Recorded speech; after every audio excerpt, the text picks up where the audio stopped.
let's create an intro.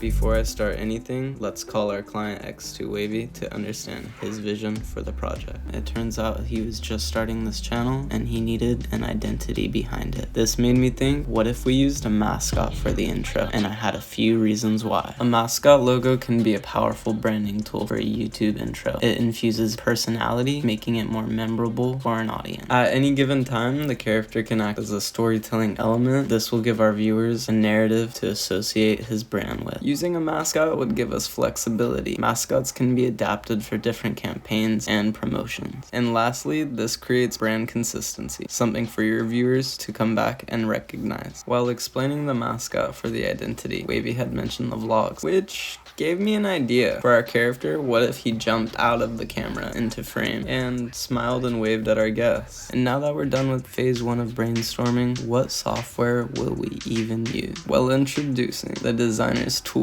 Since this animation was a multi-step process, we will use 4 programs today: Adobe Illustrator, Adobe Character Animator, Blender, and After Effects. I usually start my designs off with a rough sketch. However, we had a deadline to meet and a lot to create, so our journey starts off in Adobe Illustrator. Because we didn't sketch, I just ended up using simple shapes, just to give me an idea of how our character could look. And honestly, I didn't have many references of him to go off of, so I made several mini versions to build an idea out in my mind. Stepping away, I found inspiration in a design created by another talented designer, Cody A. Banks. He made a really cool design for his Larry June project, and I instantly wanted to use what I had learned from him to influence this project a little bit. Vector artwork doesn't lose quality when scaling to any size. This is gonna be perfect for us, just in case he'd like to use this mascot for any other projects in the future. After experimenting with several different styles, I knew I was onto something, but I also knew I had to get his feedback before continuing. After talking to him, it was back to Illustrator. This time, we're gonna add those personal touches to make his character feel more like him. The first face shape was too round, very cartoon inspired, and we had to fix this. I made the face a lot less round, and it was time for our beard. Now, this was the tricky part to me. In Adobe Illustrator, there are several ways to create beards. Several of those styles looking very much cartoonish. I experimented with a ton of beard shapes, yet our design was looking more human, so I knew a more realistic beard was needed. I knew one of the best ways to achieve a realistic look was if I added hundreds of different hairs at different lengths. That's exactly what I did, which it took a while, but after hearing that he liked it, I continued the project. After adding the finishing touches and getting Waavy's approval, our character was done and ready for animation. Our deadline was coming up, and it was time to make our character come to life. First, I downloaded a free camera model online. Now in Adobe Character Animator, we can use its powerful features to animate quickly with full body rigging. I recorded the reach and jump inside Character Animator and rendered them out separately. Now this is where we're gonna add everything we rendered out earlier: our camera animation and our newly animated character. I used his eye to intro our full composition, adding glint that flows across it, as well as a camera lens distortion that makes it look like the eye's gonna fall as a camera animation till it plays. I added our character animation and cropped out the pieces that would be covered by the camera and timed his jump. Lastly, it was time to add the finishing touches, like his name and the sound effects. Just like that, the intro was complete.